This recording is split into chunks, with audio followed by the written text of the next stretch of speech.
주님께서 모세와 아론에게 말씀하셨다. 누구든지 살갗에 부스럼이나 뾰루지나 얼룩이 생겨서 그 살갗이 악성 피부병에 감염된 것 같거든 사람들은 그를 제사장 아론에게나 그의 아들 가운데 어느 제사장에게 데려가야 한다. 그러면 제사장은 그의 살갗에 감염된 병을 살펴보아야 한다. 감염된 그 자리에서 난 털이 하얗게 되고 그 감염된 자리가 살갗보다 우묵하게 들어갔으면 그것은 악성 피부병에 감염된 것이니 제사장은 다 살펴본 뒤에 그 환자에게 부정하다고 선언하여야 한다. 그러나 그의 살갗에 생긴 얼룩이 희기만 하고 살갗보다 우묵하게 들어가지도 않고 그곳에 털이 하얗게 되지도 않았으면 제사장은 그 환자를 이래 동안 격리시키기만 한다. 이래가 되는 날에 제사장은 그 환부를 살펴보고 자기가 보기에 환부가 변하지 않고 그 병이 그의 살갗에 더 퍼지지 않았으면 제사장은 그를 다시 이래 동안 더 격리시킨다. 이래째 되는 날에 제사장은 그를 다시 살펴보고 그 병이 사라지고 그의 살갗에 더 퍼지지 않았으면 제사장은 그에게 정하다 하고 선언하여야 한다. 그것은 단순한 뾰루지일 뿐이므로 옷을 빨아입으면 그는 깨끗하여질 것이다. 그러나 제사장에게 보여서 제사장으로부터 정하다는 선언을 받은 뒤에라도 그 뾰루지가 살갗에 퍼지면 그는 다시 제사장에게 그것을 보여야 한다. 제사장은 그것을 살펴보고 그 뾰루지가 살갗에 퍼졌으면 제사장은 그에게 부정하다고 선언하여야 한다. 그것은 악성 피부병이다. 사람이 악성 피부병에 감염되면 그를 제사장에게 데리고 가야 하고 제사장은 그를 살펴보아야 한다. 그의 살갗에 흰 부스럼이 생기고 거기에 난 털이 하얗게 되고 부스럼에 생살이 생겼으면 그의 살갗에 생긴 것은 이미 만성이 된 악성 피부병이다. 제사장은 그에게 부정하다고 선언하여야 한다. 그가 이미 부정하게 되었으므로 제사장은 그를 격리시킬 필요가 없다. 그리고 제사장이 보기에 살갗에 생긴 악성 피부병이 그 환자의 살갗을 모두 덮어서 머리에서부터 발끝까지 퍼졌으면 제사장은 그를 다시 살펴보아야 한다. 그 악성 피부병이 그의 몸 전체를 덮었으면 제사장은 그 감염된 사람에게 정하다고 선언하여야 한다. 그의 살갗 전체가 다 하얗게 되었으므로 그는 정하다. 아무 날이든 그에게 생살이 솟아오르면 그는 부정하게 된다. 그러면 제사장은 그 생살을 살펴 확인한 뒤에 그에게 부정하다고 선언하여야 한다.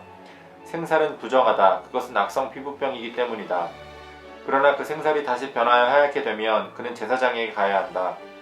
제사장이 그를 살펴보고 그 감염된 곳이 하얗게 되었으면 그 환자에게 정하다고 선언하여야 한다. 그는 정한 사람이다. 아멘. 3월 20일 주일 오늘 우리에게 주시는 매일 성경 본문 말씀은 레위기 13장 1절로 17절까지의 말씀입니다.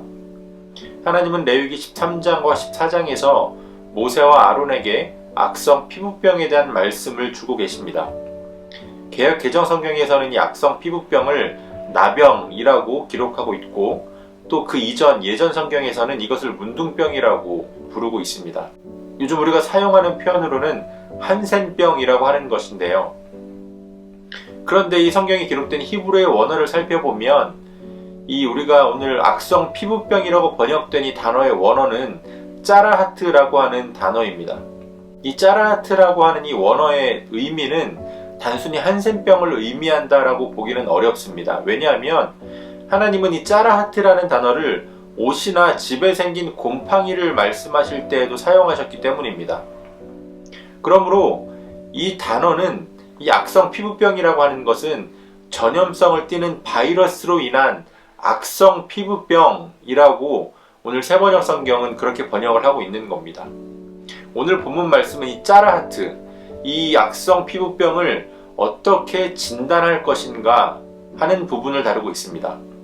그것을 진단하고 부정함과 정함을 판단하는 그 일을 모세와 아론에게 주고 계시다라는 것은 이것이 단순한 의학적인 문제를 넘어서서 하나의 종교적인 문제로 하나님께서 이것을 다루고 계신다라는 것을 의미합니다. 누구든지 이 피부에 부스럼이나 뾰루지나 얼룩이 생기면 제사장에게 가서 진단을 받아야 합니다. 그것이 짜라하트, 악성 피부병인가 아니면 그저 단순한 뾰루지인가 하는 것은 3절의 말씀을 기준으로 판단합니다. 감염된 자리에 난 털이 희거나 감염된 자리에 살이 움푹 패여 있으면 그것은 짜라하트, 악성 피부병이라는 겁니다. 그리고 제사장은 그를 부정하다라고 선언해야 합니다. 그런데 거기에 해당이 되지 않으면 제사장은 그 사람을 7일간 격리한 후에 다시 한번 그 몸을 확인합니다. 그렇게 7일 후에 그 몸을 확인했을 때에 그 피부병이 더 이상 퍼지지 않았으면 또 한 번의 7일간의 격리기간을 두고 다시 한번 그 사람의 몸을 확인합니다. 그때 그 증상이 사라졌으면 그를 정하다라고 선언하며 또 그 사람은 옷을 빠는 것으로 정결하게 되는 겁니다. 그러나 그렇게 정하다라는 선언을 받은 후에라도 몸에 또다시 그런 뾰루지가 생긴다면 그는 다시 한번 제사장에게 자신의 몸을 보이고 확인을 받아야 했습니다. 그리고 그것이 살갗에 퍼지게 되면 그것은 악성 피부병이 짜라함으로써 제사장이 그를 다시 부정하다라고 선언해야 합니다. 제사장이 그 피부를 확인했을 때 이미 피부에 부스럼이 생기고 또 그 부스럼이 벗겨져서 속살, 이 생살이 드러났으면 격리를 하는 기간을 두지 않고 바로 그를 부정하다라고 선언합니다. 이미 악성 피부병이 만성이 된 것이기 때문에 그렇습니다. 오히려 그 피부병이 온몸에 생겨서 온몸이 흰 부스럼으로 덮여 있으면 그것은 정하다라고 말씀하고 있는데요. 구약학자들은 이것을 두고 온몸에 흰 부스러기가 생겼다고 하는 것은 몸 안에 있는 병독이 이미 몸 밖으로 다 배출된 것으로 여기기 때문에 그렇게 했다라고 해석을 합니다.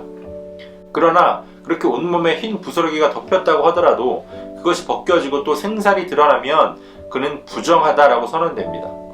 7일의 간격을 두고 점검하고 또 진단하고 또 격리하고 이렇게 하는 것이 마치 오늘날 이 코로나의 상황을 떠올리게 하는데요. 이것은 바이러스로 인해서 이 피부병이 그 공동체 안에 전파되지 않게 하시려는 그 하나님의 뜻이 그 안에 담겨 있는 규례입니다. 악성 피부병은 쉽게 전염될 수 있으며 그래서 악성 피부병으로 진단을 받고 제사장이 그 사람은 부정하다라고 선언하게 되면 그 사람은 그 즉시 공동체로부터 추방되어야 했습니다. 그러나 그렇게 한번 추방되었다고 하더라도 앞으로 또 우리가 말씀에서 묵상하겠지만 치료를 받고 회복되면 제사장의 확인을 받고 공동체로 복귀하게 됩니다. 이 죄의 속성도 마찬가지입니다. 쉽게 전염이 됩니다. 그래서 빠른 대처가 필요합니다. 우리가 코로나를 주의하면서 감염되거나 또 감염시키지 않기 위해서 마스크를 쓰고 방역을 철저히 하는 것처럼 우리는 우리의 죄에 대해서 철저한 대처를 해야 합니다. 하나님은 우리 자신과 우리의 공동체가 이러한 죄의 영향에 물들지 않기를 원하십니다. 오늘 우리의 행동에, 우리의 말에, 또 우리의 생각에 이러한 죄가 섞여 있지는 않은지 철저하게 우리 자신을 돌아볼 수 있는 그러한 삶을 살아가기 원합니다. 오늘도 우리에게 주신 하나님의 말씀을 몇 번 더 읽으시면서 또 개인적으로 여러분들에게 와닿는 말씀을 또 묵상하시고 또 개인의 기도로 오늘의 묵상을 마치도록 하겠습니다.